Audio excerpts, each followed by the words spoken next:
नमस्कार मंडळी, मी आहे अमृता आणि माझ्या ब्लॉगमध्ये तुमचं खूप खूप स्वागत आहे। श्री स्वामी समर्थ सर्वांना। तर 2-4 दिवस झाले दिवाळी होऊन गेली आणि आता माझा हा व्हिडिओ अपलोड करायचा राहिलाच। तर आम्ही बनवणार होतो शंकरपाळे। एकाच दिवशी 2-3 पदार्थ बनवायचे होते, त्याच्यामुळे व्हिडिओ तर बनवले पण एडिट करायला टाइमच नाही भेटला।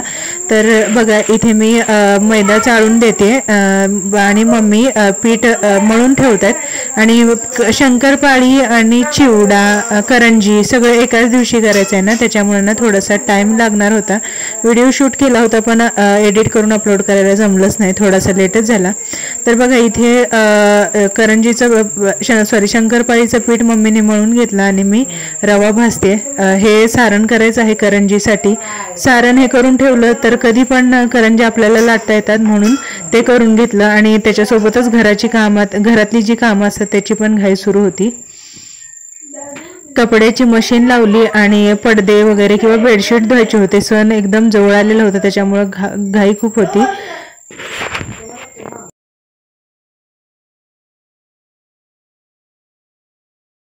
एकदा घरातली कामं झाली ना, मग लक्ष्मीपूजन आलं तर निवांत करता येईल असं वाटत होतं, त्याच्यामुळे घाई सुरू केली होती। पण लक्ष्मीपूजनपर्यंत तर काही झालं नाही। बघा इथे सारण बनवून ठेवलं, त्याचा काही व्हिडिओ बनवला नाही कारण व्हिडिओ बनवत बसला असतं तर अजून खूप लेट झाला असता, पाहुणे पण येणार होते। आता शंकरपाळ्या करायला घेतल्या, थोड्याशा मी लाटल्या, त्याच्यानंतर मम्मीने लाटून दिल्या मला। तर सुरुवातीला 1-2च गोळ्यांच्या मी लाटून घेतल्या आणि त्यानंतर मम्मीने लाटल्या। शंकरपाळ्या पण भरपूर करायच्या होत्या, त्याच्यामुळं बराच टाईम गेला। आणि खरं तर ना शंकरपाळ्या करण्यापेक्षा ना त्या तळायलाच बराच वेळ लागतो, एकदम खुसखुशीत व्हायला बारीक गॅसवर तळाव्या लागतात। तर बघा खूप पीठ पण होतं, तर त्याला आम्हाला जवळपास 1 दिवसच गेल्यासारखा गेला, म्हणजे अर्धा दिवस तरी गेला सगळ्या कामामध्ये हे।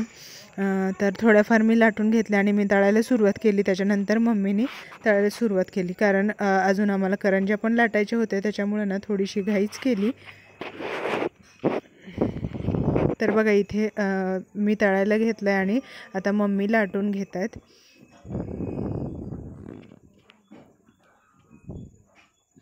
तर यांश मध्ये लुडबुड करायला होताच, त्याला तर खेळायला बरंच झालं होतं कारण मी तर म्हणते बरं आहे ते मुलांना समजतं पण, आणि थोडंसं कुठं त्यांनी नादाला लागलं ना तर मोबाईलमधून थोडंसं दुर्लक्ष पण होतं त्यांचं।